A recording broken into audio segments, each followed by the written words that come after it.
Bang. Terima kasih. Sebelumnya bismillahirrahmanirrahim. Assalamualaikum warahmatullahi wabarakatuh. Selamat malam semua. Apa kabar ini? Malam. Ya, selamat malam kakak.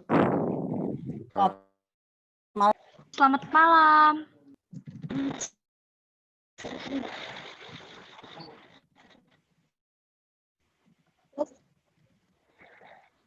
Suci,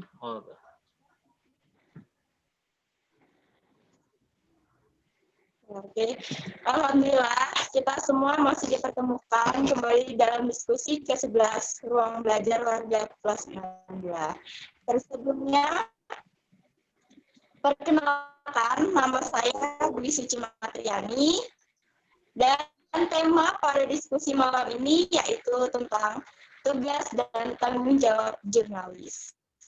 Baiklah, mungkin langsung saja ya, saya akan membacakan rundown dan tata tertib diskusi pada malam ini.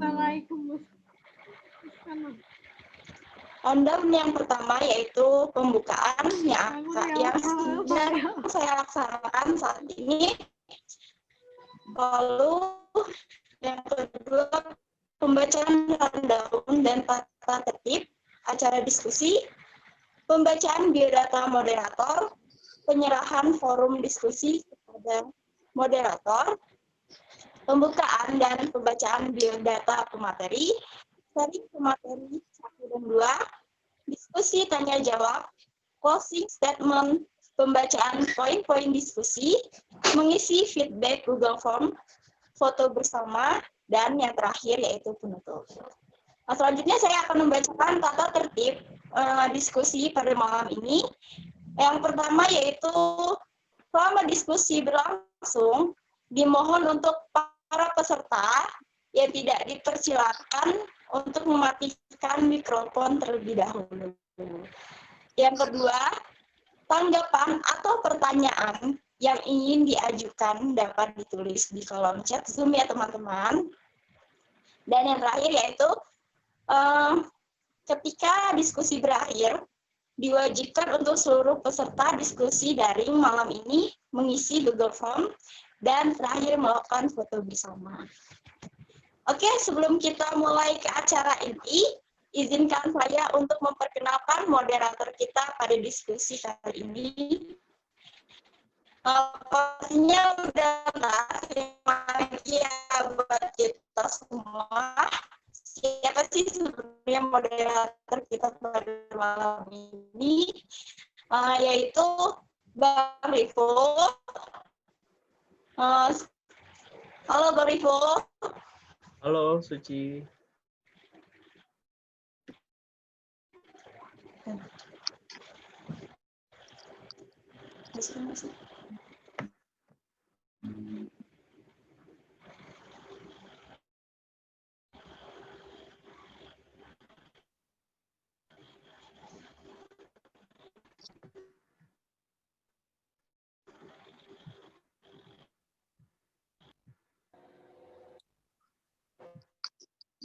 Sepertinya sinyalnya Suci nggak stabil ya teman-teman. Kita tunggu sebentar.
Suci masih bergabung ya, tapi coba Suci Mungkin suaranya. bisa dilanjutkan aja.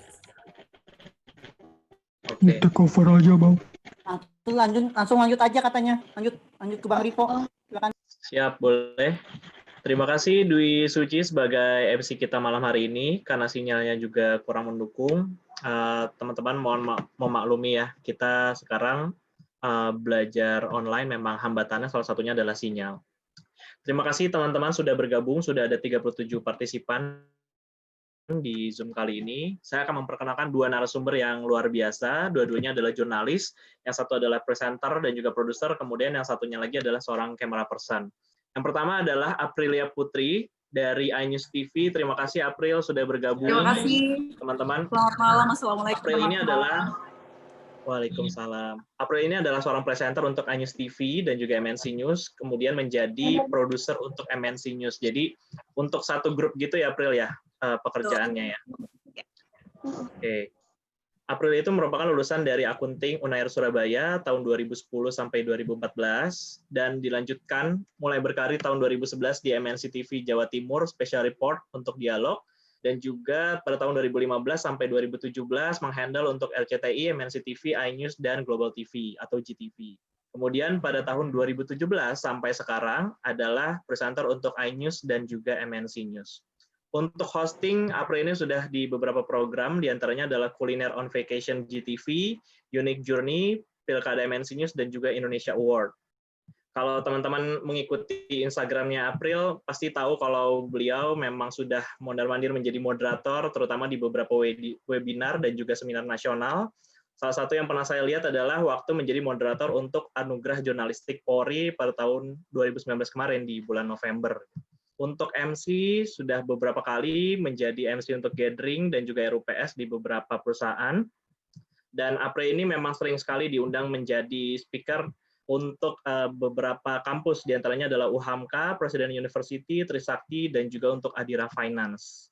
Nah, kalau yang satu ini, camera person, Mas Eko, kebetulan adalah tim liputan yang satu program dengan saya di Trans 7.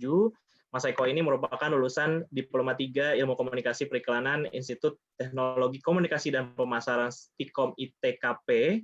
Kemudian pada tahun 2011 bergabung di Trans 7 untuk menjadi camera person. Nah, dari awal nih teman-teman sudah hampir 10 tahun Mas Eko ini memang bergabung untuk program-program adventure, diantaranya adalah Jejak Petualang, Si Bolang, kemudian Jejak Petualang Wild Fishing, Jejak Petualang Weekend bersama artis-artis, kemudian menghandle program Amazing Trip, dan yang terakhir adalah bergabung Mas Eko ini di Trans 7 mendapatkan penugasan di beberapa program, diantaranya adalah di Hafiz Dunia, Jazirah Islam, Kain Ihram, dan Masih Ada Jalan. Jadi Mas Eko ini salah satu jurnalis juga yang ditugaskan ke beberapa negara, termasuk ke Amerika Selatan juga, untuk menggarap program-program religi. Dan akhir tahun kemarin, kabar gembiranya adalah Mas Eko meraih The Best Employee of the Year untuk Trans 7 di tahun 2019. Jadi nggak salah kalau keduanya kita undang menjadi narasumber, karena keduanya merupakan orang-orang hebat. Tapi kita akan mencoba mendiferensiasi tugas antara seorang presenter ataupun reporter dan juga produser dengan seorang kamera person. Mungkin teman-teman sudah mengetahui secara umum, tapi kita akan bertanya kepada mereka secara detail apa sih yang mereka kerjakan di kantor dan juga di lapangan. Mungkin kita bisa mulai dari April dulu ya, sharing waktu awal kerja, kemudian diarahkan menjadi jurnalis, apa sih yang dikerjakan April di tahun-tahun pertama waktu itu, April?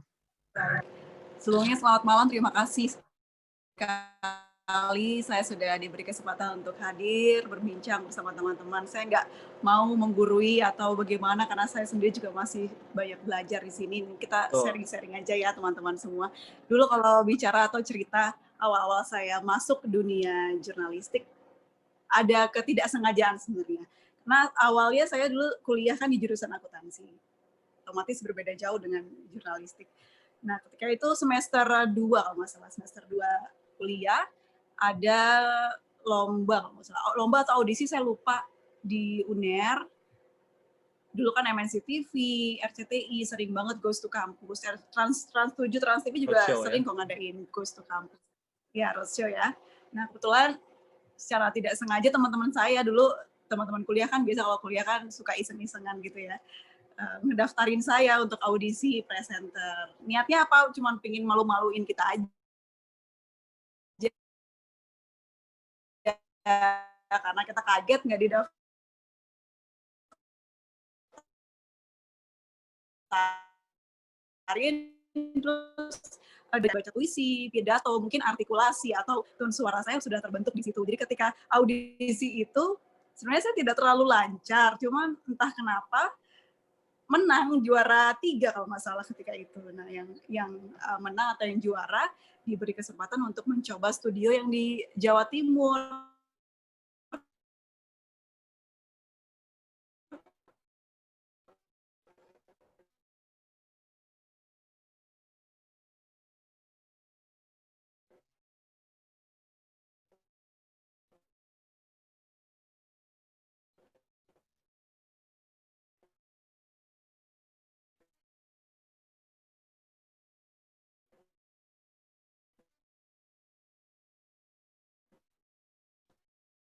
Tahun. Teman-teman kebayang 19 tahun seperti apa pikiran kita, want to know-nya tinggi begitu kan, sudah masuk ke dunia kerja.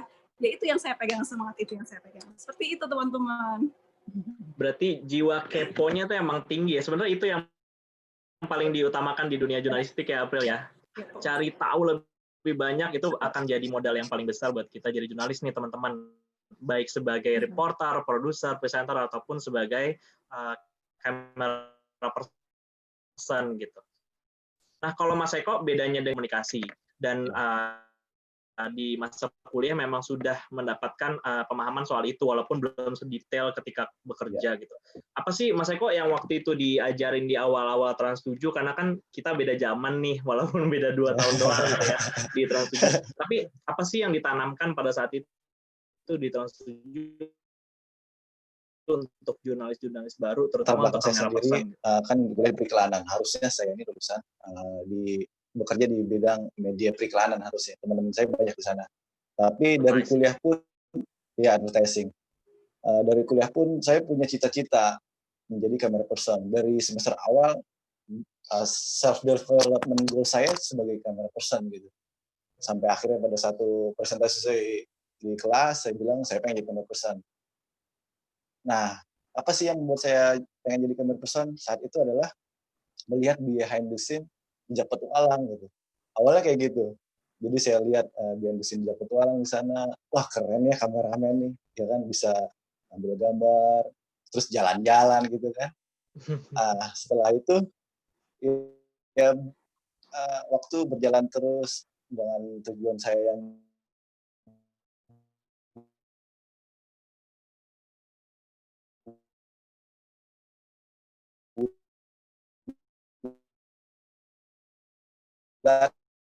gitu ya, akhirnya lulus, kemudian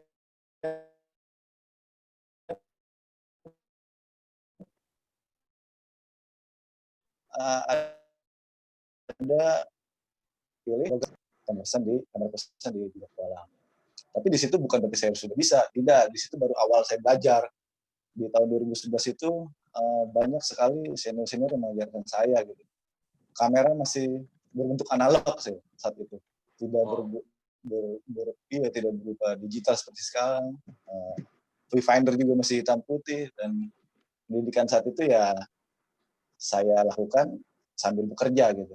Saya belajar dari pengalaman yang ada saat itu sih kayak gitu.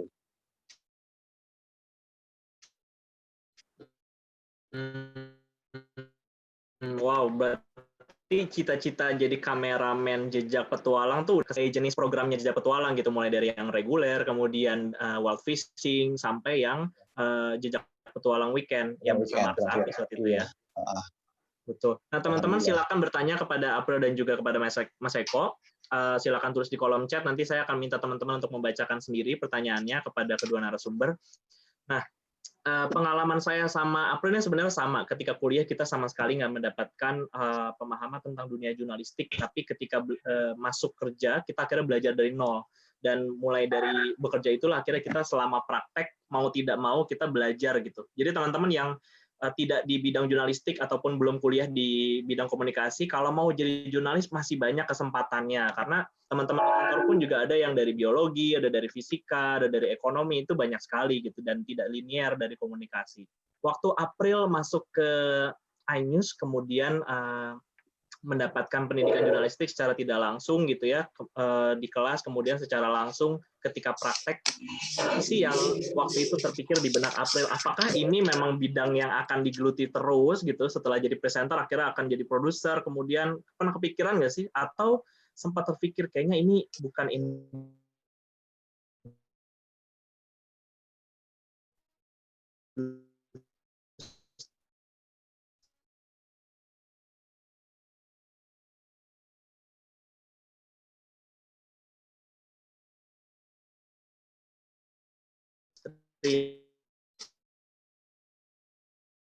yang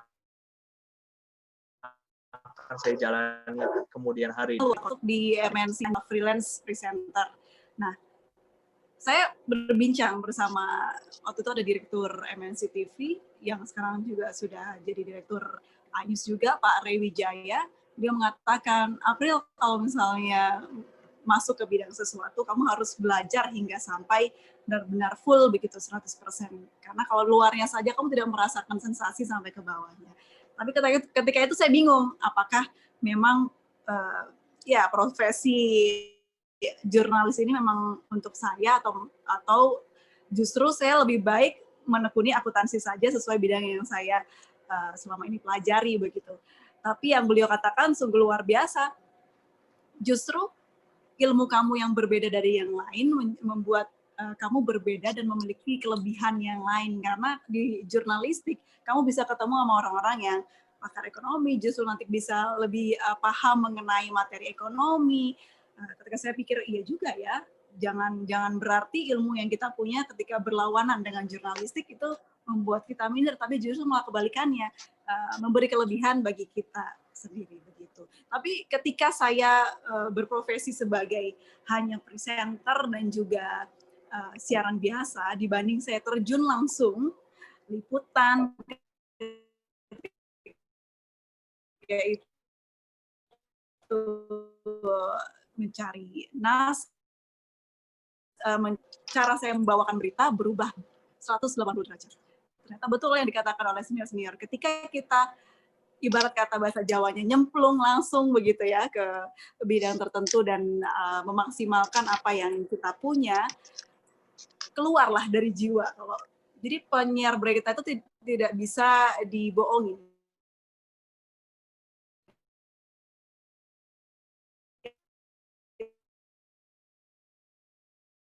Kita tidak bisa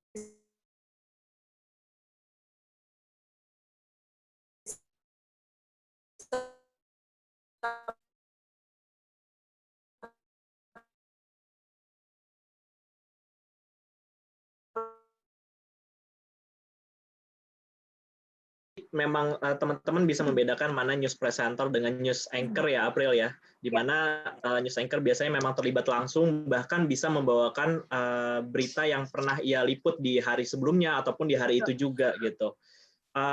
April waktu awal masuk ke iNews, kemudian waktu ke MNC gitu ya, waktu ngobrol dengan Dirut pada saat itu, apa sih yang membuat April yakin sekali di bidang ini gitu? Sementara kan bidang ekonomi, terutama menjadi akunting itu pekerjaan yang sangat menjanjikan bagi sebagian orang gitu ya. Apa sih yang diharap dari dunia jurnalistik ini gitu kalau buat April?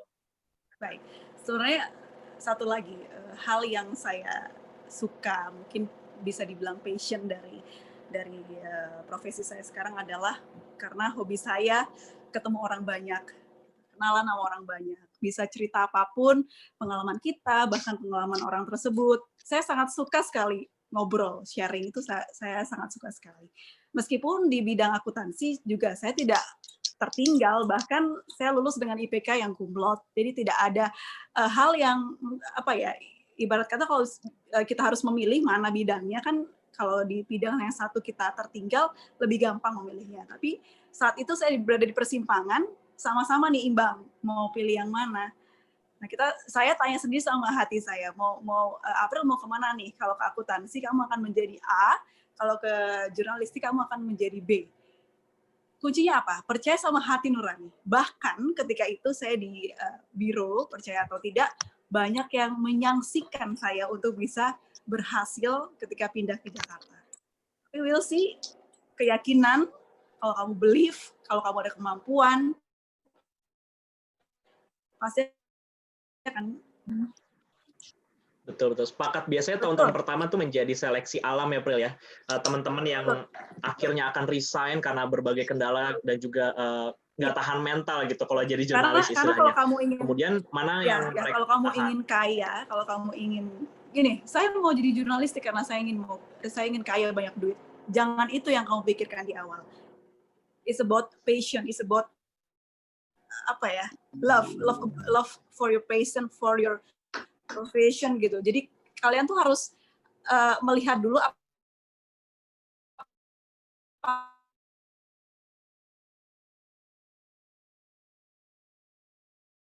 apakah aku berjiwa mental yang kuat atau aku mempunyai pasti akan kalian suka kan. Itu yang terjadi ketika kalian jadi jurnalistik. Betul. Jangan dipikir ya, mungkin dengan segala keglamoran yang saya tunjukkan di Instagram, kalian mungkin nggak melihat bagaimana susahnya ketika di lapangan. Tapi ketika saya rasakan itu, yang saya rasakan justru bukan susah. Oh ini loh sensasinya gitu loh. Kalau kita sudah suka, oh ini loh sensasinya. Bahkan menjadi candu. Tapi ya beda orang, beda rasa kan. Kalau teman saya yang lain mungkin sehari 2 hari aja dia udah keluar. Bahkan ada teman saya yang ketika itu masuk dan dia mencoba untuk liputan karena dia nggak kuat panas, nggak kuat nunggu, nggak kuat apalagi ya, lapar mungkin, nggak sabar nunggu narsum. Ya udah besoknya resign. Ya itu berarti kan passion dia nggak di bidang ini. Cuman ketika kita sudah cinta dan senang dengan bidang ini, apapun yang dijalani itu akan menjadi oh gini ya rasanya sensasinya gitu. Itu indah banget teman-teman. Benar-benar. Nah kalau Mas Eko yang memang sejak awal memimpikan untuk masuk ke Jejak Petualang, kemudian akhirnya menjalani program Jejak Petualang bertahun-tahun gitu ya. Apa sih yang dirasakan ketika masuk ke Trans 7? Apakah sesuai ekspektasi atau sebenarnya di bawah ekspektasi, apa melebihi ekspektasi ketika kuliah dulu? Yang pertama, yang jelas sebagai fresh graduate itu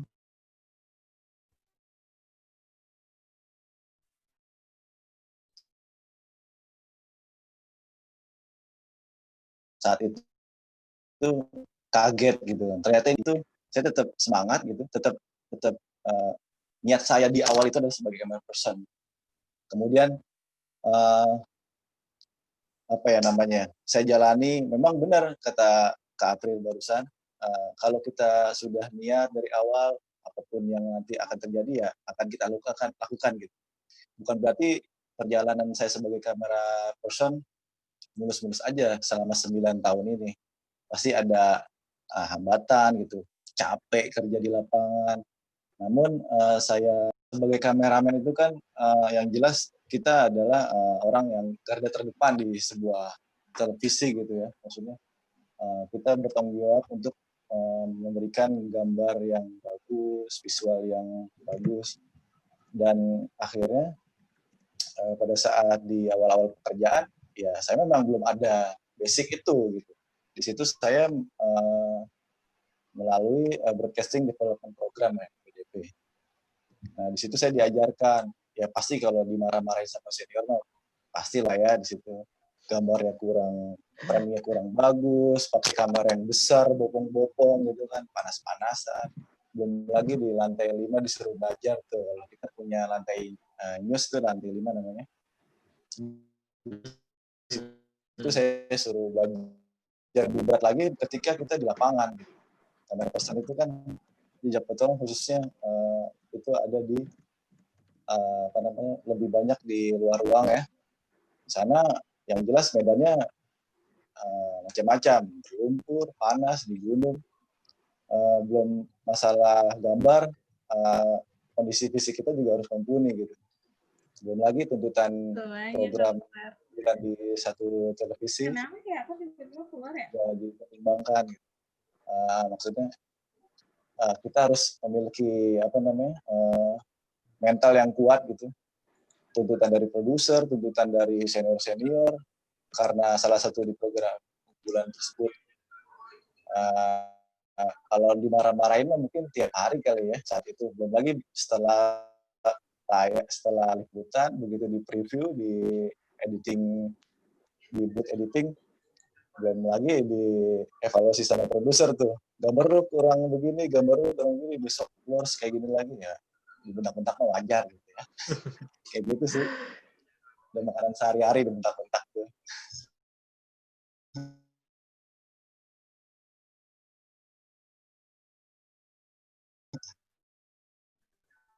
Jadi jurnalis itu emang gitu teman-teman, kekuatan mental itu sebenarnya nomor satu, karena biasanya teman-teman yang resign di tahun-tahun pertama itu adalah mereka-mereka yang secara mental belum kuat ataupun memang bukan passion-nya mereka gitu, seperti tadi April juga cerita gitu. Dan memang di awal-awal liputan kita pasti akan mendapatkan kesempatan-kesempatan yang paling nggak enak. Biasanya anak-anak baru itu ketika orang menghindari justru kita nyamperin gitu ya. Ketika ada bencana kita justru ada di sana gitu. Itu mungkin yang tidak membuat beberapa jurnalis di tahun-tahun awal itu siap untuk menjalani kehidupan yang seperti itu di tahun-tahun berikutnya gitu. Tapi kalau seperti April yang sudah 8 tahun, Mas Eko sudah 9 tahun gitu. 1 tahun 2 tahun lagi anniversary nih ya, 10 tahun gitu ya menjadi jurnalis. Mungkin waktu Mas Eko kan sekarang sudah megang kamera yang semakin kecil gitu ya dengan digitalisasi yang juga semakin canggih gitu. Ada yang nanya nih, waktu awal kamera analognya seperti apa sih gitu? Dan waktu itu kan saya juga pernah tahu Mas Eko pernah bawa kamera yang gede banget gitu naik-naik gunung. Mungkin bisa ceritain Mas susahnya kameramen di saat liputan membawa peralatan yang seberapa banyak itu, bisa diceritain Mas apa aja alatnya gitu. Iya. Alat yang saya gunakan pada saat 2011 saat itu namanya Sony DSR 300, ada 390 dan macam-macamnya. Itu masih pakai kaset di DV saat itu. Viewfinder-nya juga hitam putih. Karena itu warisan TV7, dulu kan Trans 7, TV7 itu alat-alatnya. Itu juga saat 2011 itu umurnya udah 10 tahun gitu ya, alat itu. Jadi dengan segala kondisinya yang sudah tua, ya kita harus bisa menyesuaikan gitu kan. Belum lagi white balance-nya beda-beda setiap kamera gitu. Kan kita sebelum ngambil gambar itu harus menyesuaikan white balance-nya gitu. Dan setiap kamera itu beda-beda. Ada yang 5.600 normal, ada yang baru 5.600 itu biru, bluish gitu. Pada saat itu saya pernah mengalami kejadian yang unik gitu ya. Jadi setelah selesai syuting semua gitu, tiba-tiba kamera nggak mau ngerekam. Nah, setelah nggak mau ngerekam kayak gitu, saya buka kasetnya, keluar semua tuh pita kaset. Jadi satu harian yang telah saya kerjakan itu ya kasetnya keluar semua tuh isinya. Tapi dengan segala kesabaran yang kita lakukan saat itu ya udah kita gulung lagi pita kasetnya dan alhamdulillah nggak ada yang scratch. Ya ada mungkin 1 menitan scratch lah. Salah satunya itu ya. Terus dengan serinya berkembangnya teknologi kamera, mulai itu tapeless ya kan, tahun 2016-an itu sudah mulai pakai memory card, dan di situ juga perlu penyesuaian sebagai kamera person. Dari yang pakai kaset tiba-tiba pakai memori ya perlu adanya penyesuaian dalam hal time coding atau foldering gitu. Ya gambar-gambar hilang, alhamdulillah pernah rasain gitu. Setelah susah-susah syuting, ternyata gambarnya itu kan saat itu kan peralihan gitu ya. Akhirnya kita dengan sendirian memiliki SOP pribadi gitu. Bahwasanya harus di backup gitu kan. Harus begini, harus begitu, dan akhirnya ya alhamdulillah sejauh ini alhamdulillah aman. Mas Eko mungkin bisa kasih gambaran ke teman-teman tentang SOP ya. Sebelum berangkat liputan apa yang mesti disiapin, kemudian ketika liputan peralatan apa saja yang mesti dijaga di dalam tas alat gitu. Kemudian ketika pulang apa yang dilakukan oleh seorang kameramen terhadap alat-alatnya ini gitu. Ya memang job desk-nya kamera person ini kan hampir 90% teknis ya, semua teknis. Beda dengan reporter yang menyusun cerita gitu. Tapi memang kita juga kadang-kadang membantu seorang reporter untuk menyusun cerita.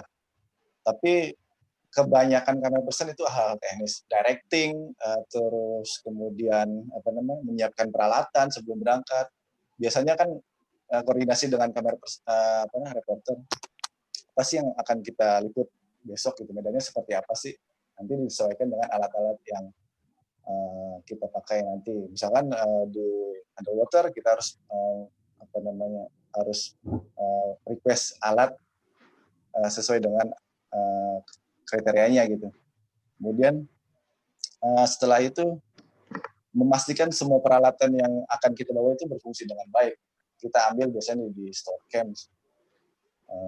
Semua fungsinya dengan semua fungsi kameranya dengan perangkat audionya, terus perlengkapan pendukungnya seperti ya GoPro, action cam gitu kan, dengan drone juga.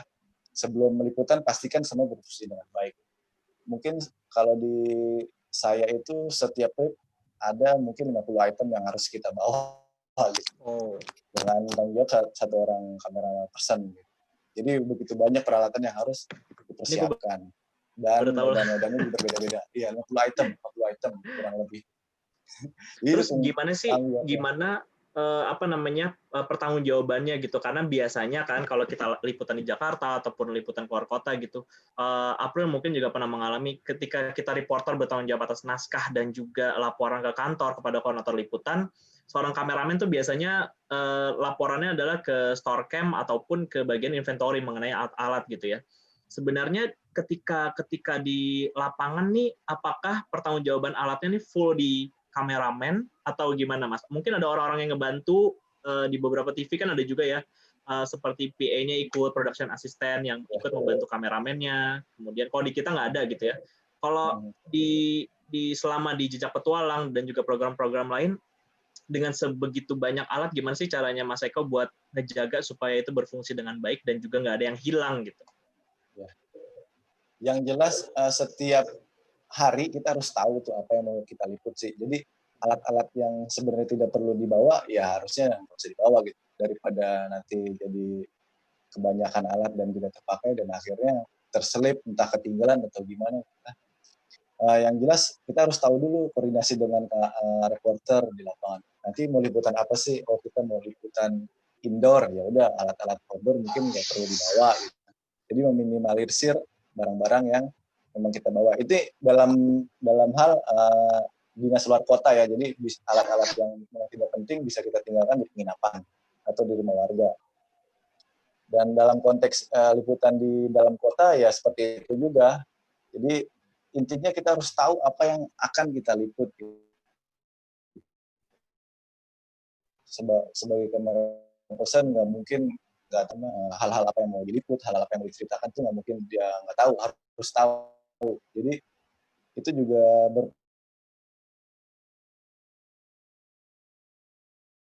berpengaruh pada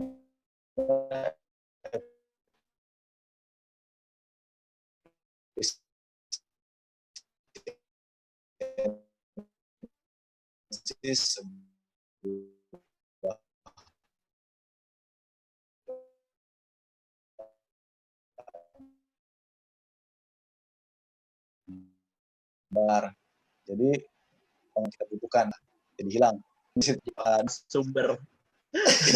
April pernah ngalamin nggak, April? Mungkin ngebawa clip on ataupun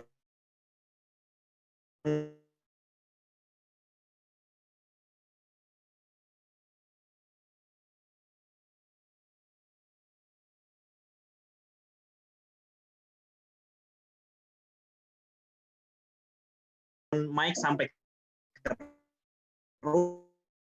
rumah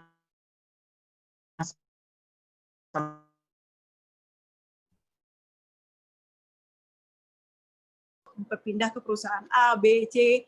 Ya hanya itu yang saya pikirkan, bisa nggak ya kalau saya pindah ke ABC itu nanti bisa leluasa bertemu dengan orang-orang dari kalangan bawah, menengah, dan atas, bisa nggak? Begitu. Terus apalagi cari berita, terus mengolah berita, tampil di TV itu candu loh teman-teman kalau sudah sering, betul nggak Rivo? Kalau tiba-tiba katakanlah cuti kita seminggu, itu kangen loh untuk kok lama banget ya gue nggak siaran gitu, kayak pengen lagi siaran. Selama pandemi kemarin gimana April? Itu.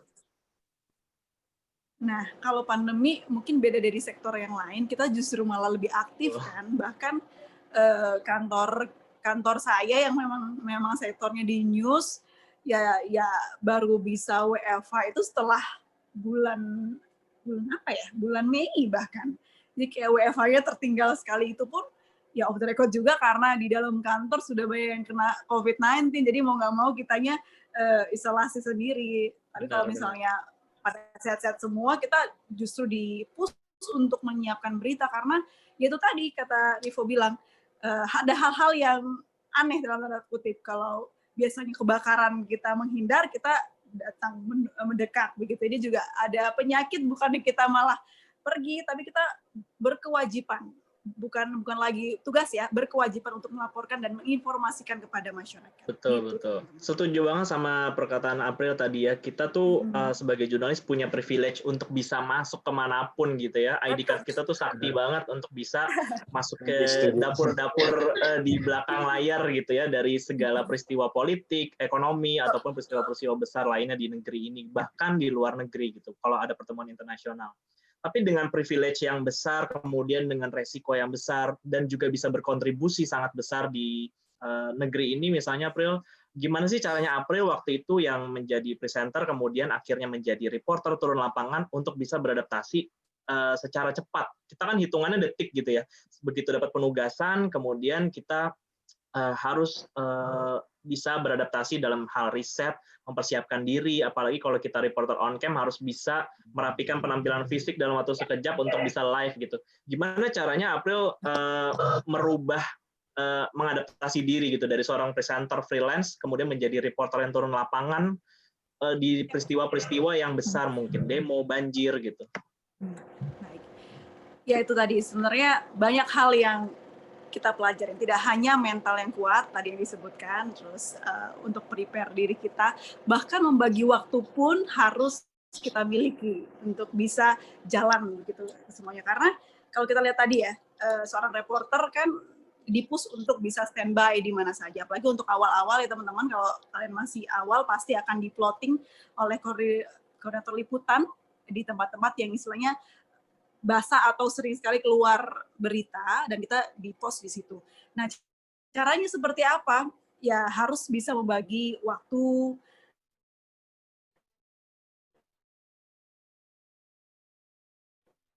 Karena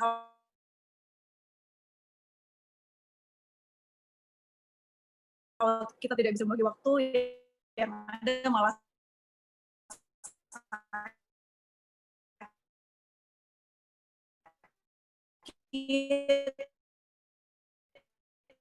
karena kan antara kerja dan juga istirahat itu berkurang. Jadi teman-teman sebenarnya pola yang benar kalau Rivo mungkin di trans seperti manajemen training ada ya Rivo? Namanya tadi BDP ya, Broadcast Development Program, selama 1 tahun. Biasanya kan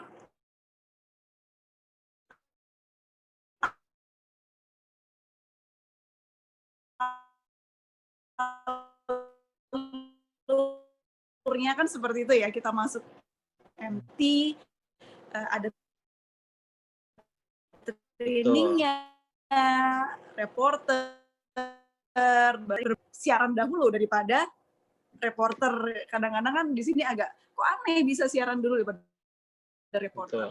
Karena ketika itu saya masuknya ke TV Entertainment. MNC TV kan masuknya bukan TV News ya. Kalau bicara waktu itu ada Metro TV, TV One, terus ada Berita 1, itu kan TV News. Anyus juga kan baru gitu untuk berubah jadi Anyus.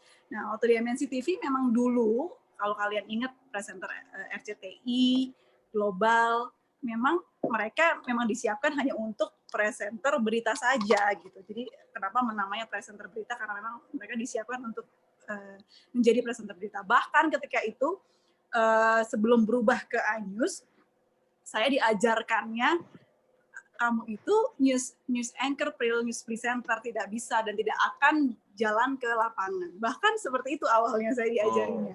Kalau bisa kamu mempunyai attitude yang berbeda, karena memang kamu news presenter yang membawakan berita.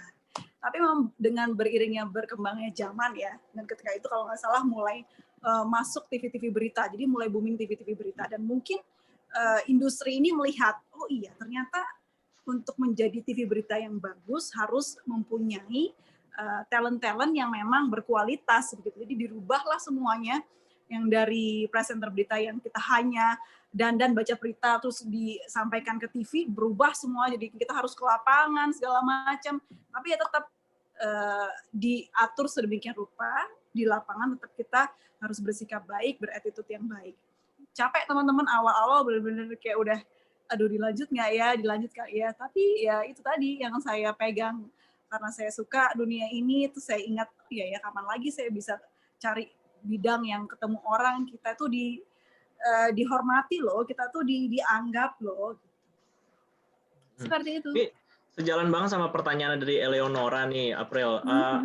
Apakah kita harus memulai dari televisi lokal baru ke nasional atau bisa sebaliknya? Pernah nggak April menemukan teman-teman yang dari Jakarta di MNC nasional misalkan kemudian akhirnya ditugaskan di TV lokal? Oke, atau harus sebaliknya dari lokal ke nasional? Iya, jadi yang perlu teman-teman tahu sebenarnya TV berita di Indonesia itu macam-macam. Jadi setiap TV itu punya kebijakan masing-masing, teman-teman.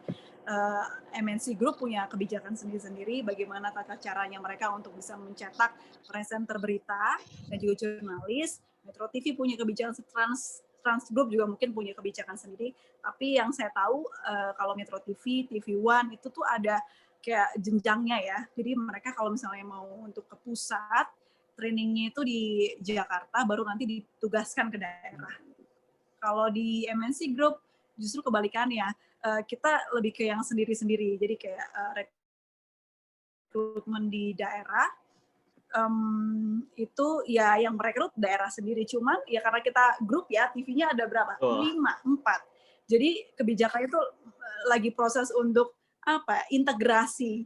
Dulu waktu saya awal masuk, itu saya rekrutmennya memang di Surabaya, tapi file-file administrasinya di Jakarta semua, karena kan MNC TV kecil, jadi tidak sebanyak program newsnya, tidak sebanyak TV berita seperti Metro dan juga TV One ketika itu. 2014 iNews muncul, Pak HT langsung mempunyai kebijakan untuk yaudah kita bikin gimana caranya untuk bisa mencetak talent-talent jurnalis seperti TV One dan juga Metro TV. Ya sudah, akhirnya berubah semua aturannya. Nah, itu dia tantangan kita sebagai jurnalis, harus bisa fleksibel, adaptable untuk bisa berubah apapun keadaannya. Ini berguna juga ketika tiba-tiba kita disuruh atau ditugaskan meliput bencana ke Palu, tiba-tiba meliput bencana ke ada kapal tenggelam di Tuban. Kalau kita tidak cepat beradaptasi, ya akhirnya kita tidak bisa mempersembahkan yang terbaik dari versi kita, begitu teman-teman. Jadi kalau untuk kalian yang memang mau di jurnalis, tidak harus dari daerah. Kalau misalnya kalian sekarang domisilinya di Jakarta, bisa langsung apply ke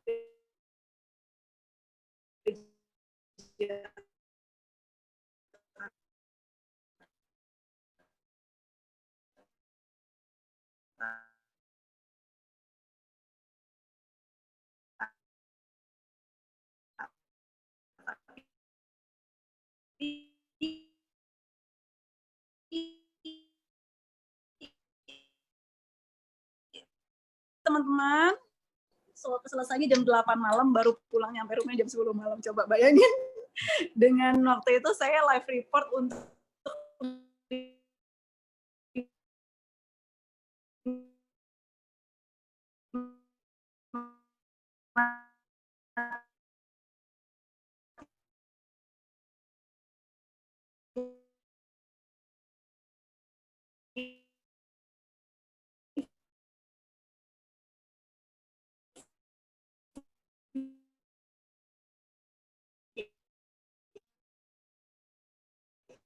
perusahaan meminta kita untuk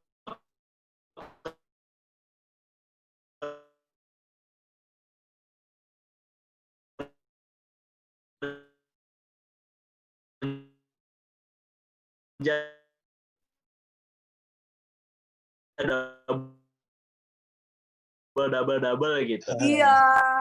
Saya Iya, pernah benar. banget melihat Tapi teman-teman MNC ya, mungkin seperti April ya, live kemudian ganti baju karena seragamnya sudah MNC News ya, dan juga menjadi kameramen yang stabil gitu, tetap punya semangat yang sama di berbagai program yang berbeda gitu. Iya baik. Sepakat dengan Kak April tadi, bahwasannya di awal-awal saya juga merasa agak berat.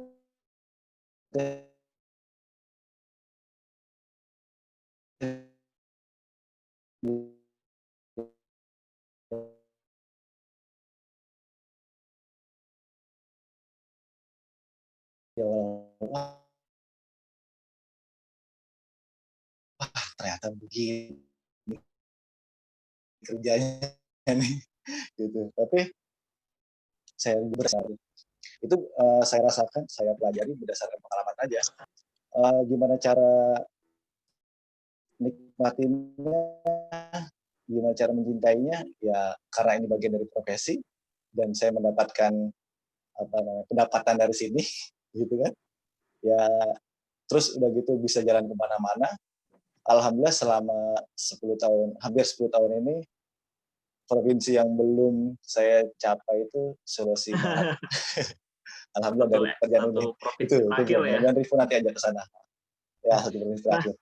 Selebihnya alhamdulillah. Menjawab pertanyaan dari Andika itu sih yang bikin saya. Mas Eko kan megang audio juga ya, Mas Eko ya.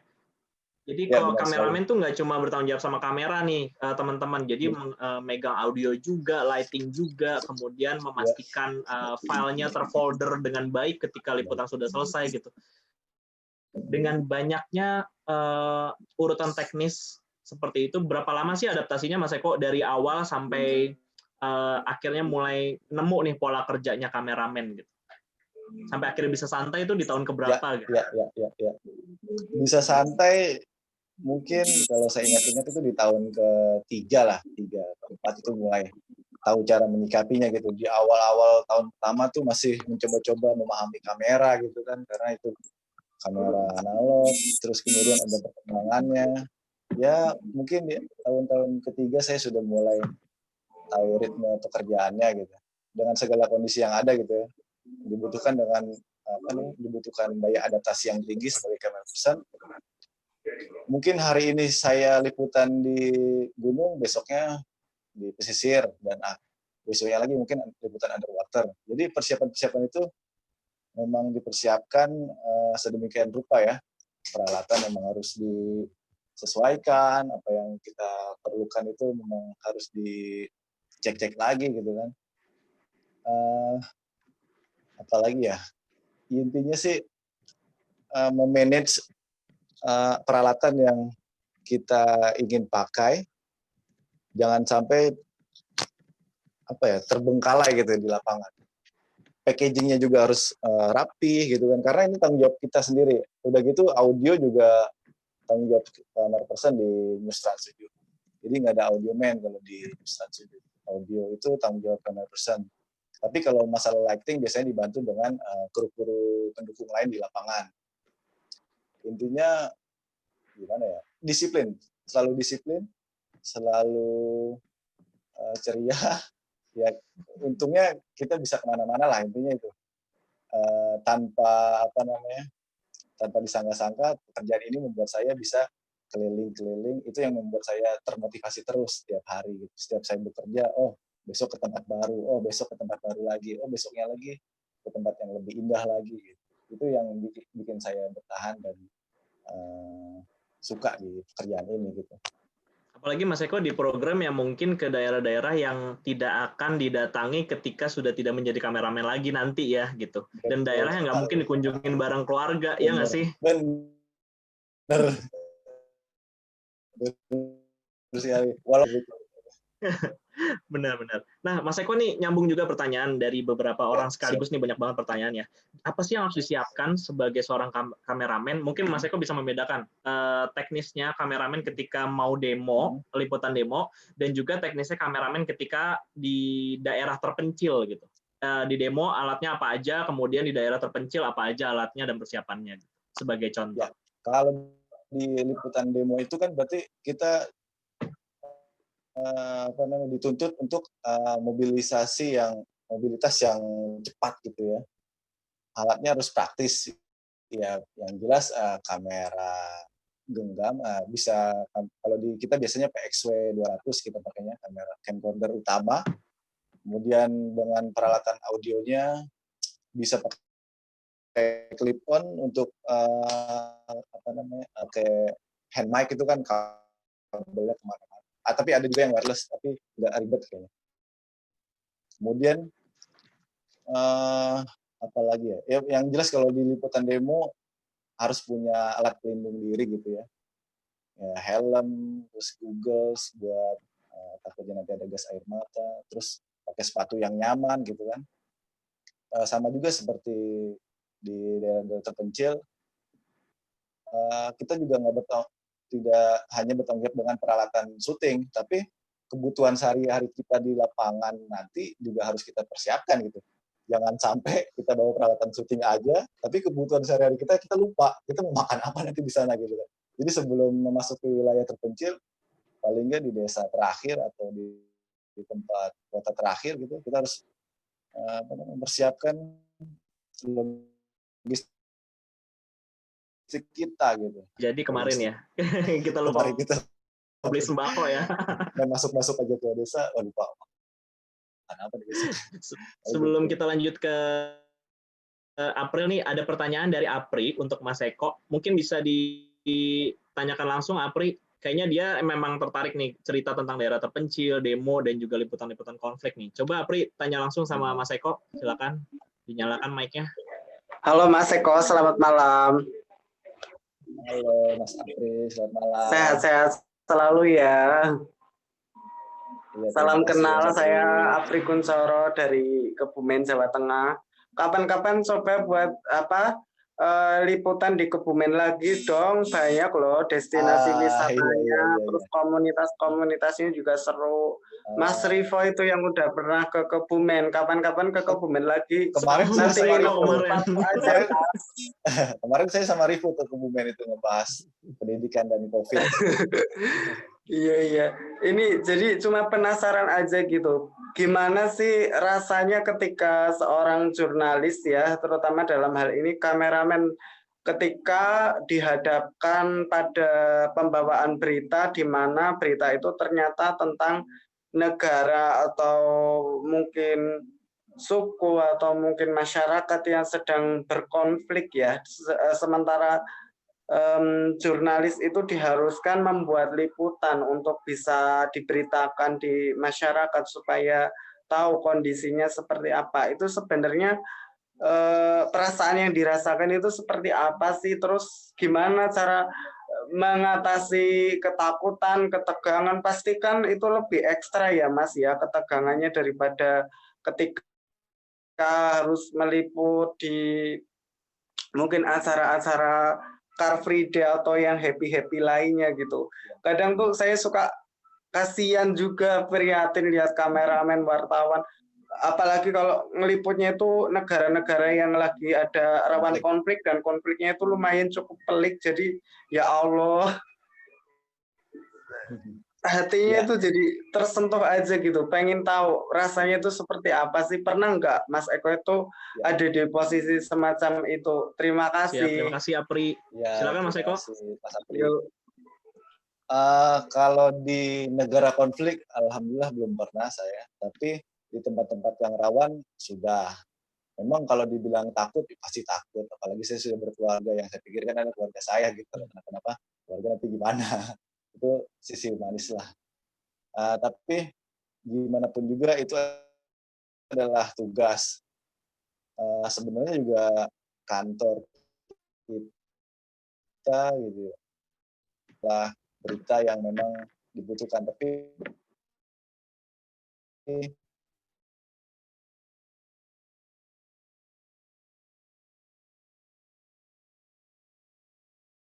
mereka juga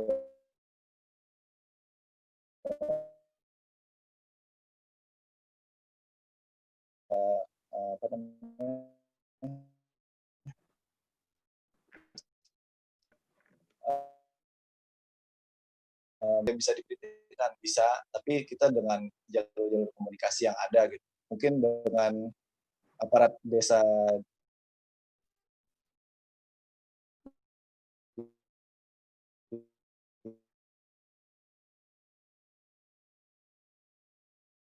itu di sekitar paling sih kayak gitu.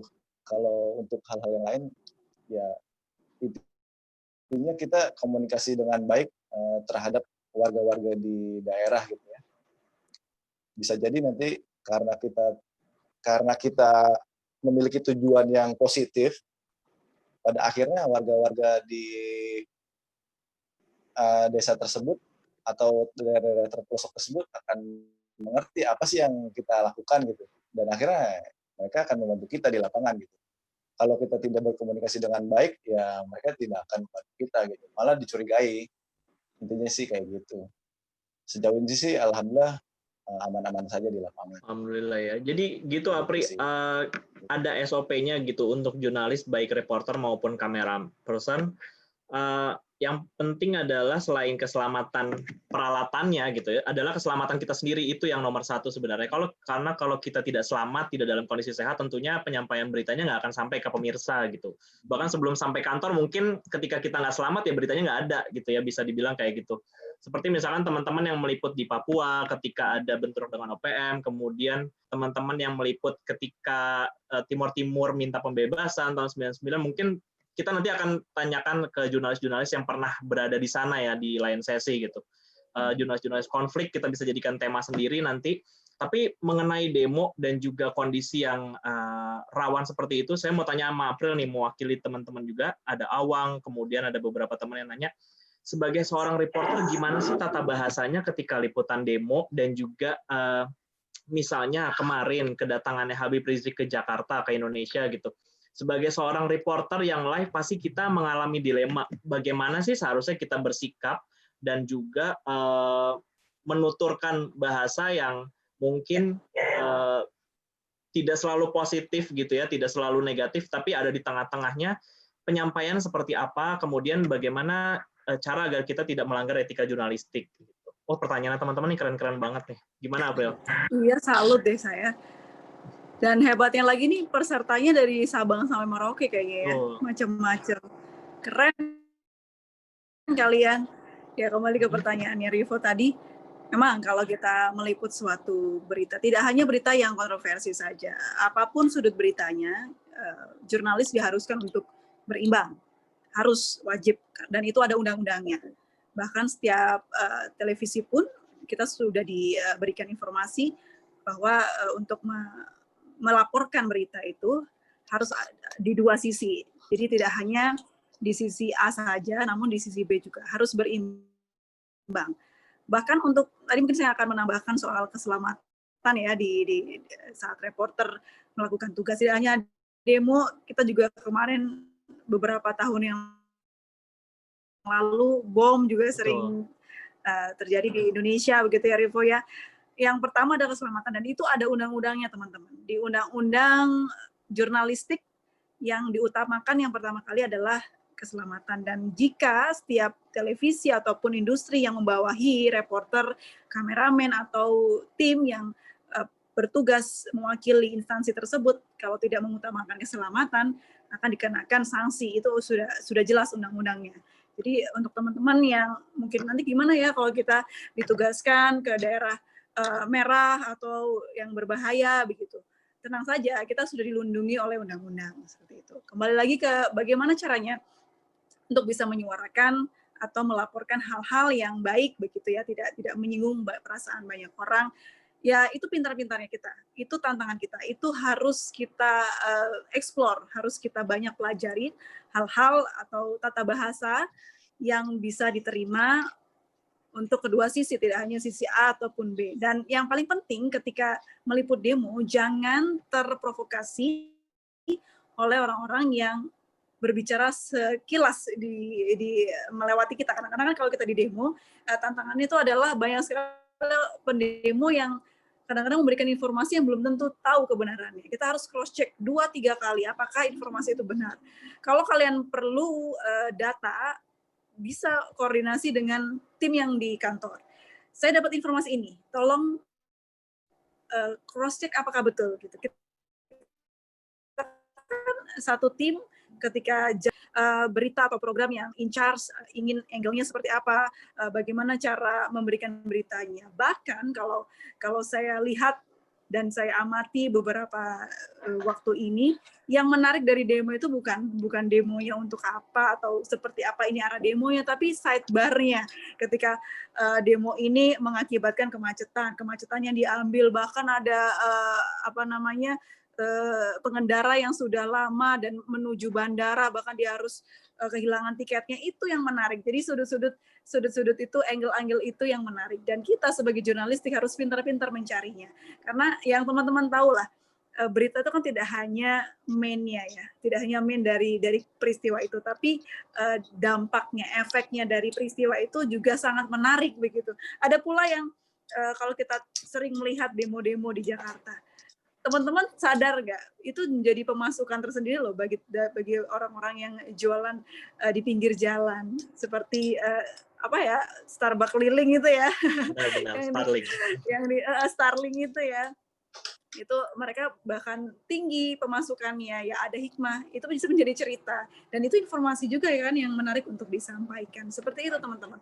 Tapi kalau memang ternyata kalian mempunyai informasi yang seperti ini akurat dan harus disampaikan, biasanya kalau itu menyudutkan pihak, kita biasanya koordinasi dahulu ke produser atau ke tim atau ke korlip. Bisa jadi ketika dibahas dan ditimbangkan ini boleh diutarakan, kalian ya bisa mengutarakannya. Tapi yang jelas setahu saya jurnalis di Indonesia itu tidak boleh beropini. Jadi menurut saya ini nggak baik nih, gitu. Misalnya bahasa seperti itu menurut saya kurang pantas. Karena yang boleh beropini itu hanya tokoh, pakar. Gitu. Kalau kita hanya menyampaikan. Jadi ketika kamu bertugas di lapangan tidak ada fakta yang ada ataupun tidak ada informasi dari narasumber yang akurat, tidak boleh beropini. Menurut saya ini terlalu ramai ya. Menurut saya ini tidak pantas, itu tidak boleh. Jurnalis tidak boleh melakukan itu. Gitu. Jadi kita tidak menilai ya, tidak judging gitu ya, tidak menghakimi juga terhadap apa yang kita lihat di situ gitu di hadapan mata. Kalau teman-teman mungkin tahu di televisi internasional misalnya CNN Internasional dan juga BBC itu korespondennya diperbolehkan untuk memasukkan opini ke dalam live report-nya. Tapi di Indonesia sesuai undang-undang pers seperti yang tadi April bilang kita tidak diperbolehkan, kita harus netral. Nah, yang kadang disalahartikan ya April ya, netral itu kadang tidak memberikan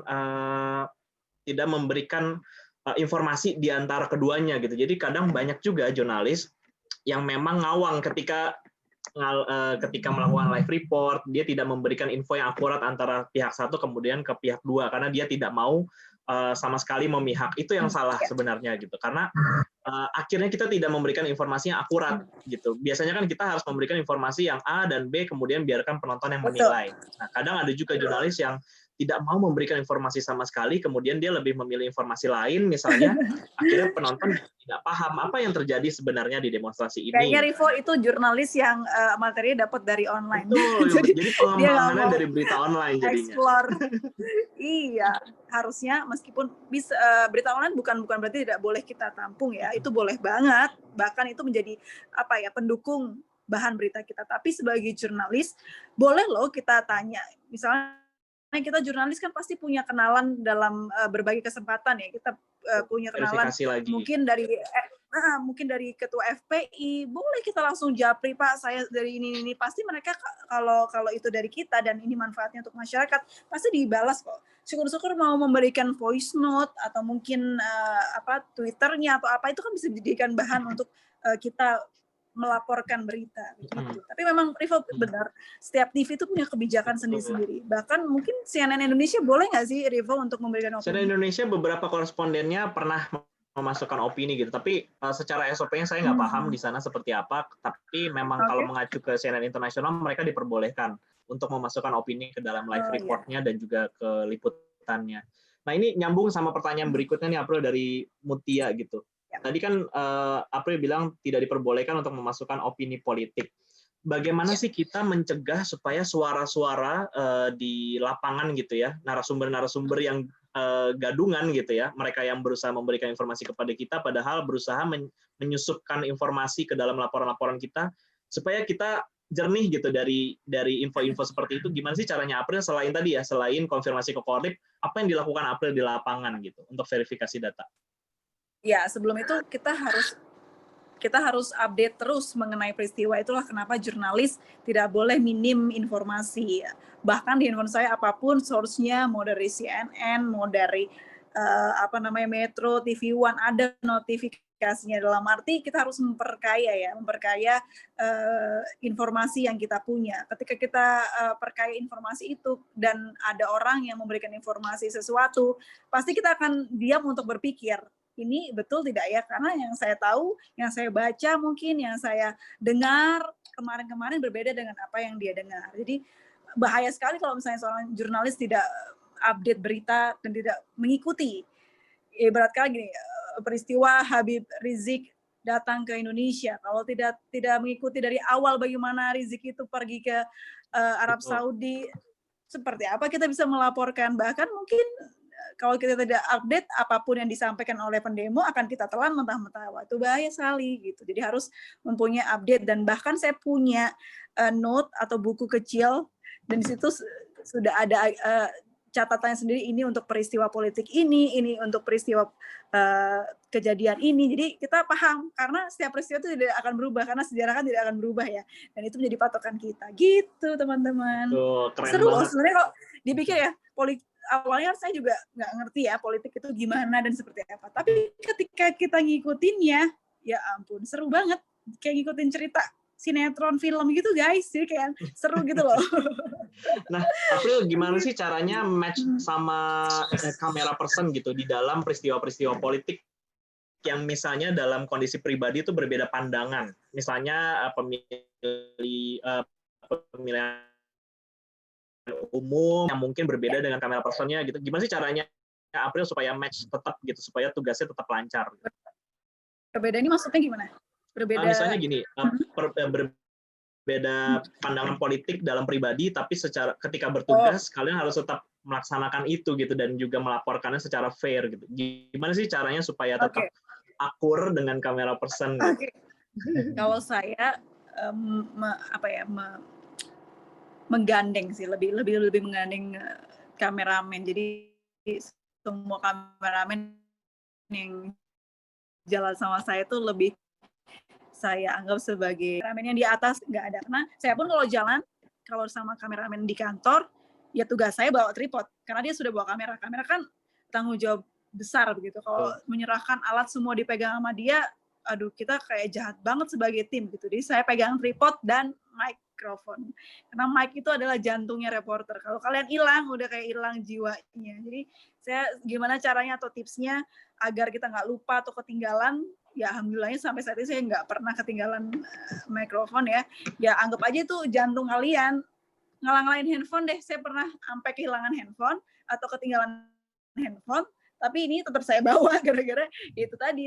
Kita udah mindsetin ini adalah pegangan kita, dan itu kan melambangkan instansi yang kita bawa ya. Kalau itu tertinggal kan ya itu sudah konsekuensi yang harus kita jalani. Ada bahkan institusi atau TV tertentu yang memberikan sanksinya kepada reporter seperti itu. Dan untuk mematchkan tadi yang pertanyaannya Rivo, kita harus bonding ya dengan kamera personnya, tidak hanya saat sering-sering bergaul dengan campers tersebut gitu ya Mas Eko ya. Jadi kita kan enak udah kecil, jadi kayak jalan sama saudara gitu kalau kita udah kenal. Dan misalnya WhatsApp-an ngomongin tanaman gitu ya. Iya, jarang gitu. Bahkan beberapa campers yang sudah kita kenal tidak usah diaba-abain ya. Dia udah paham nih, April sukanya begini nih, April tuh sukanya begitu gitu ya Mas Eko ya. Kalau udah paham ya. Itu romantikanya tim di lapangan tuh kadang gitu ya. Kalau nggak akur tuh nggak enaknya adalah bahkan kita bisa dibilang lebih dekat sama reporter daripada istri sendiri. Karena intensitasnya kadang, kalau Mas Eko tripnya itu ya 10 hari minimal 10 hari intensitasnya lebih ini. Nah, kalau Mas Eko, gimana sih caranya supaya tadi bisa match dengan reporternya? Karena kan penugasan di berbagai program, kemudian satu program pun bisa ganti-ganti reporter gitu. Gimana caranya supaya match dengan reporter? Cik, gue sambil ngulik juga nih. Gimana caranya supaya match dengan reporter ketika baru pertama kali bertugas gitu, supaya tujuan liputannya bisa tercapai, sama-sama dapat story yang pas gitu, dapat gambar yang juga sesuai visualnya dengan naskah. Gimana caranya? Ya, yang jelas pertama profesional aja lah ya, profesional. Kalau sebelumnya itu kan saya memang di program-program yang notabene-nya referensi liburan gitu ya. Jarang sekali di program-program yang serius masalah politik, masalah negara, enggak. Lebih ke program-program yang membahas tentang liburan atau referensi liburan. Jadi paling masalah yang dihadapi di lapangan itu sudut pandang cerita aja sih. Kalau masalah jalan politik berbeda tuh sih jarang ditemui gitu. Ya kalau sesekali mungkin bercandaan aja, lu si lu si itu. Kayak gitu-gitu mau wajar, tapi nggak sampai dimasukin hati dan akhirnya mempengaruhi pekerjaan sampai saya kayak gitulah. Ya paling kayak gitu. Benar juga sih harus paham karakter partner kita seperti apa, reporternya sukanya apa sih gitu. Jangan sampai membuat dia kesal gitu kan dengan kelakuan kita gitu. Mungkin ada beberapa yang masa bodoh gitu dengan bekerja dengan baik dan cepat gitu ya. Dan saya sih termasuk orang yang nggak gimana gitu ya. Kalau reporternya begitu ya saya mungkin ya ngikutin aja dulu lah, kayak gimana. Kayak gitu sih. Nah, ini nyambung sama pertanyaannya Melinda juga nih, Mas. Gimana sih caranya supaya tadi itu kepada reporter gitu ya. Tapi kalau ke narsum, gimana sih caranya supaya tidak terbawa suasana? Kadang kan ada narsum yang berpikir bahwa tim liputan itu adalah tempat curhatnya mereka. Jadi ketika kita ditanya masalahnya apa Bu, kemudian gimana ceritanya kemarin, apalagi ketika misalnya dia tertindas, tergusur, ataupun mengalami hal-hal yang dilakukan oleh pemerintah, biasanya dia langsung curhat panjang lebar gitu. Kalau Mas Eko, gimana sih caranya supaya kita nggak terbawa suasana, supaya infonya juga nggak bias gitu ketika liputan, supaya gambarnya juga nggak memihak gitu? Ya, yang jelas pendekatan dari narasumber itu di awal-awal kan ada ya, kita nggak langsung main kamera on terus langsung merekam, tidak, paling ya kenalan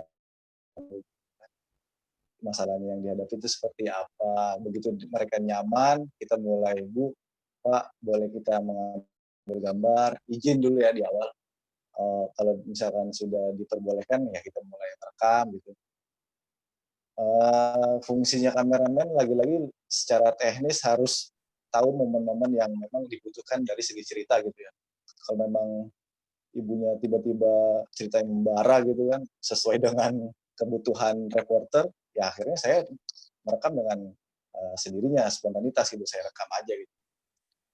Pada akhirnya nanti pun akan dipakai. Udah tahu momen-momen mana yang untuk ini ya wajib direcord istilahnya gitu ya? Iya benar. Kalau memang sudah emosional, pendapat para narsum itu sudah mulai saya rekam dengan sendirinya. Kan biasanya yang menanyakan itu kan reporter dengan posisi yang sudah standby gitu ya.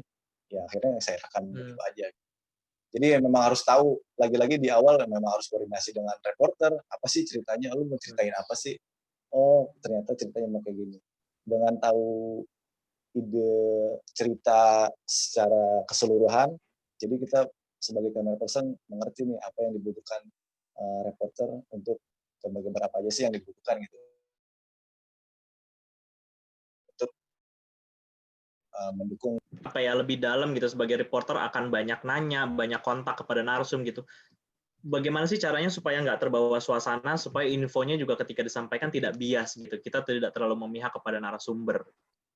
Apalagi kalau soal menyudutkan pemerintah, kadang narasumber wah cerita segalanya gitu kan kepada reporter gitu. Gimana caranya April menangani itu?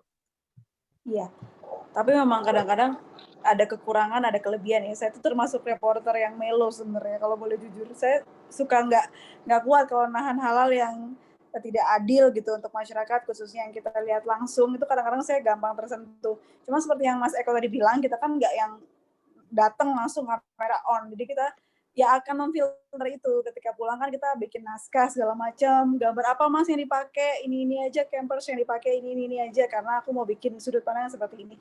Jadi sebelum kita jalan, kita harus tahu kita mau bikin seperti apa, sudut pandangnya seperti apa, mengarahkannya seperti apa. Dan biasanya untuk sekarang kalau saya bikin liputan soal masyarakat yang kurang mampu katakanlah, atau masyarakat yang tidak terjamah oleh pemerintah yang seharusnya bisa terjamah, itu pasti cross check. Jadi setelah liputan dari masyarakat tersebut, kita langsung ke pemerintahnya. Jadi kan berimbang. Jadi liputan itu berimbang.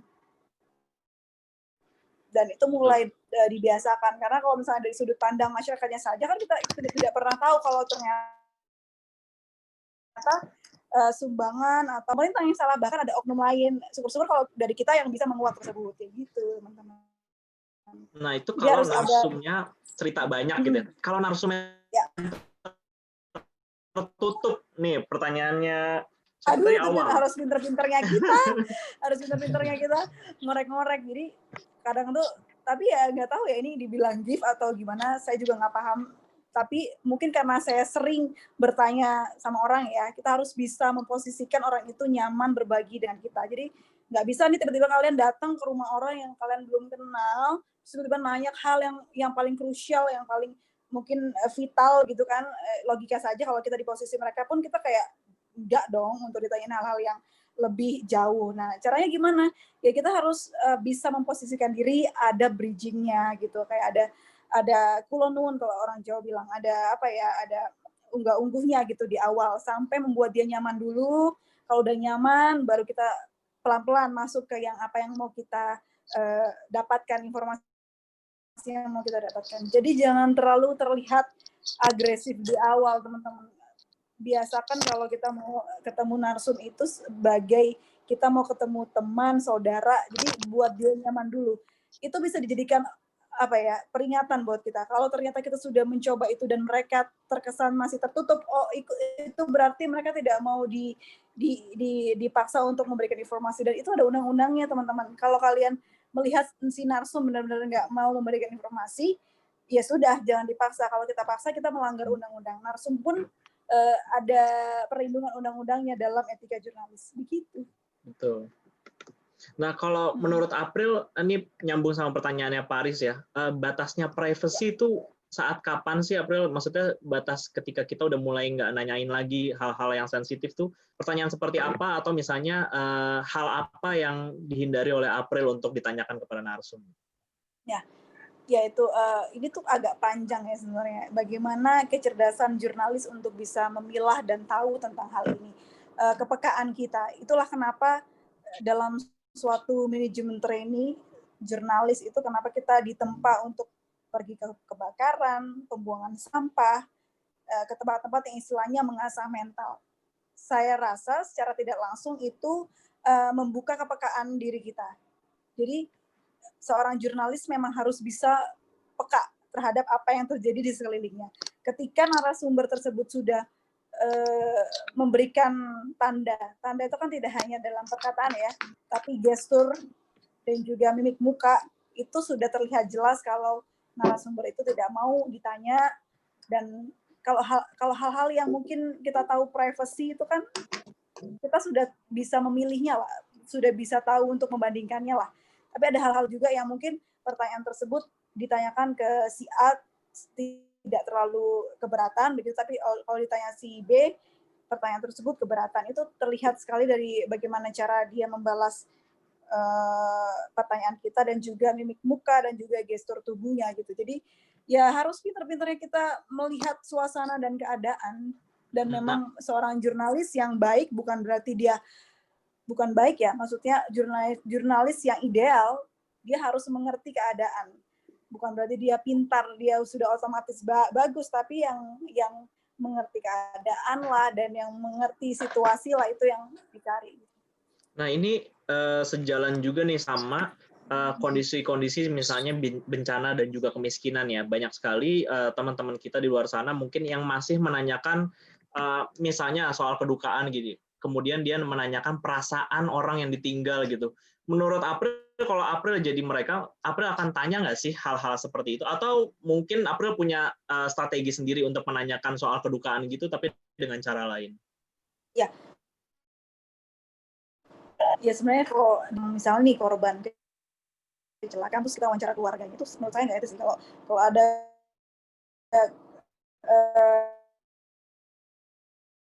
peristiwa kecelakaan, terus pihak polisian yang sudah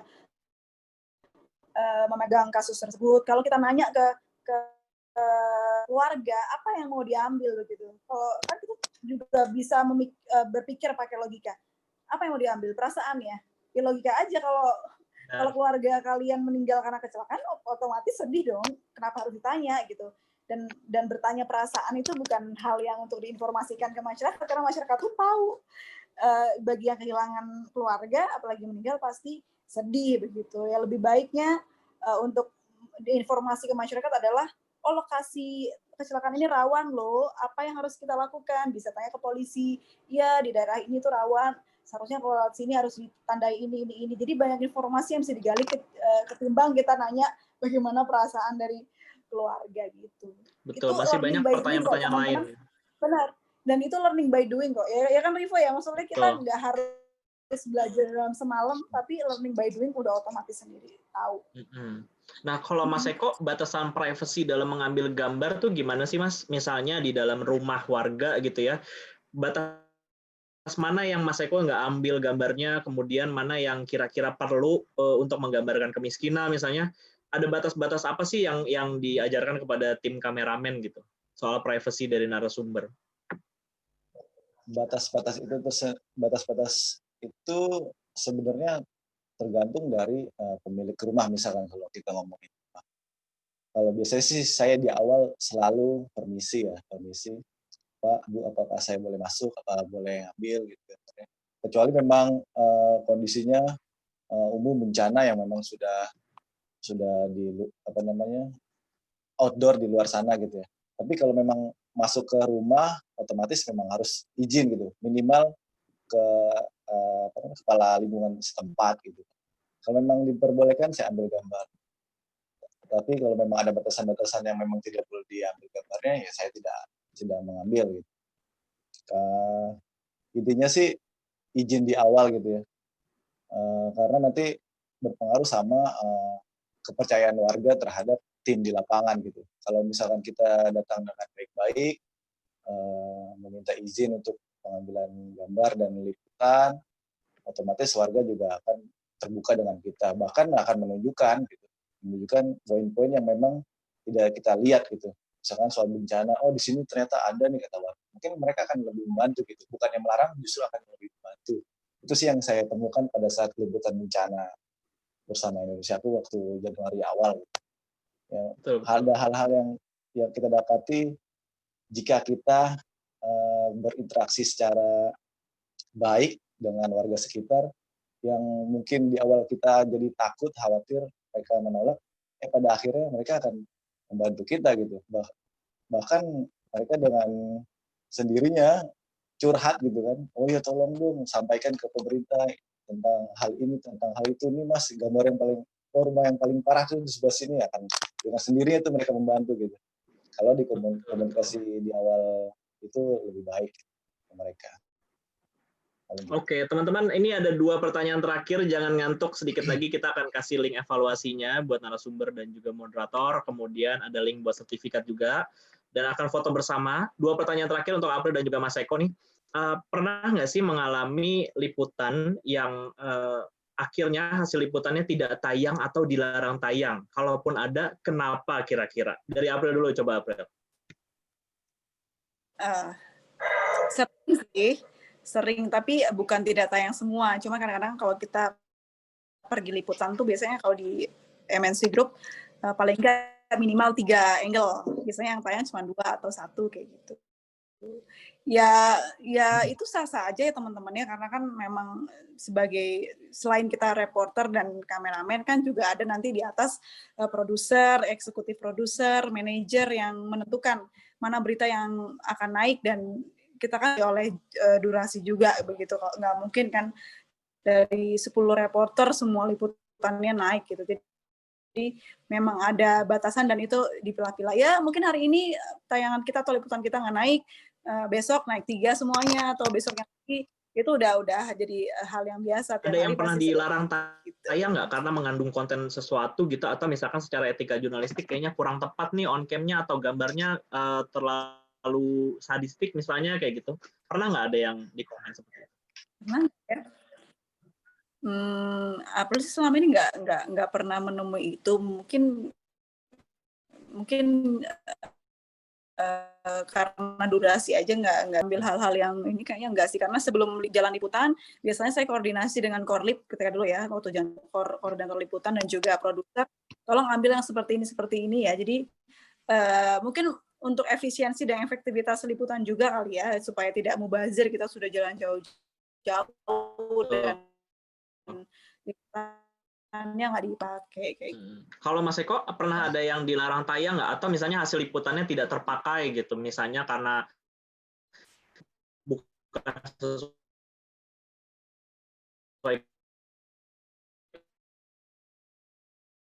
kebutuhan, ada nggak yang kayak gitu? Yang paling nyesek itu kamera yang, tapi kalau masalah durasi ya memang pasti dipotong gitu. Kita sudah bikin sekuen yang lengkap karena ada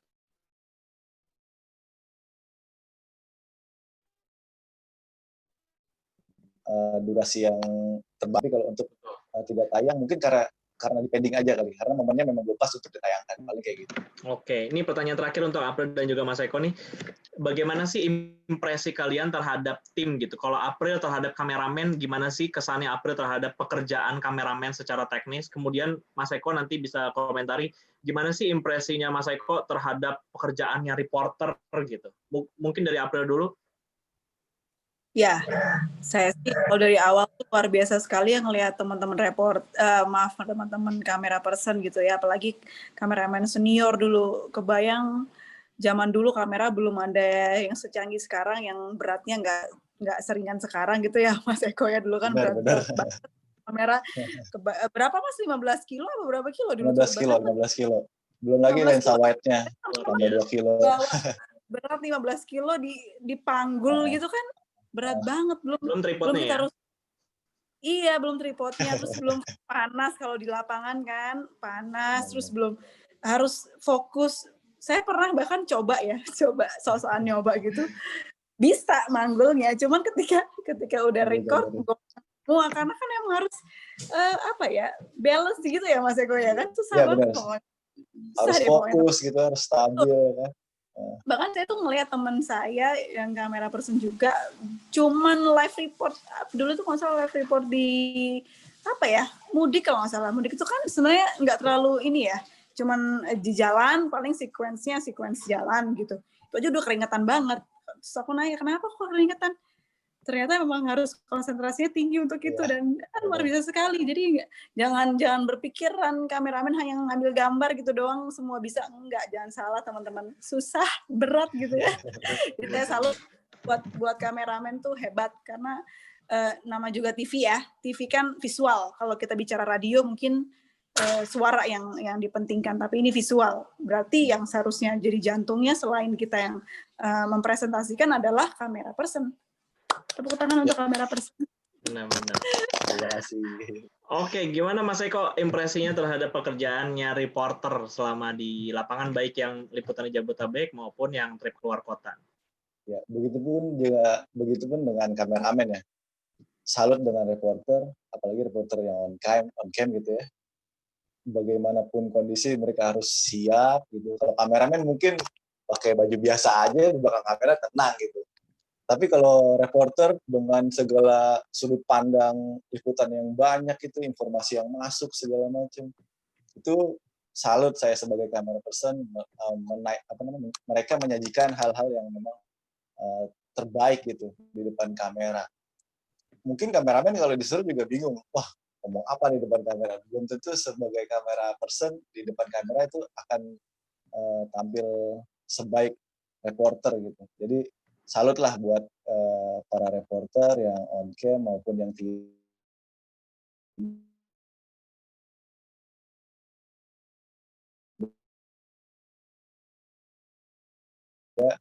untuk masyarakat. Oke, terima kasih buat Gitu.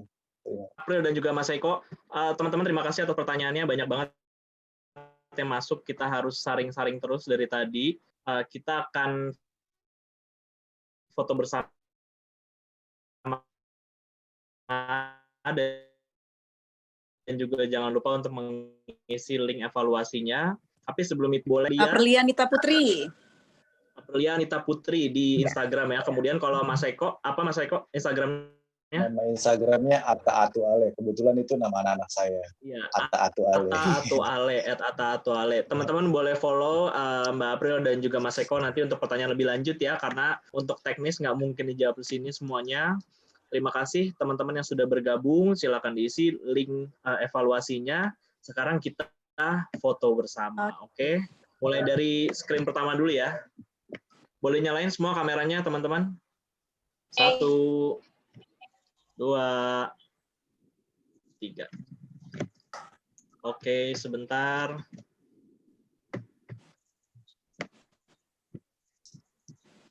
Oke, sekarang screen yang kedua.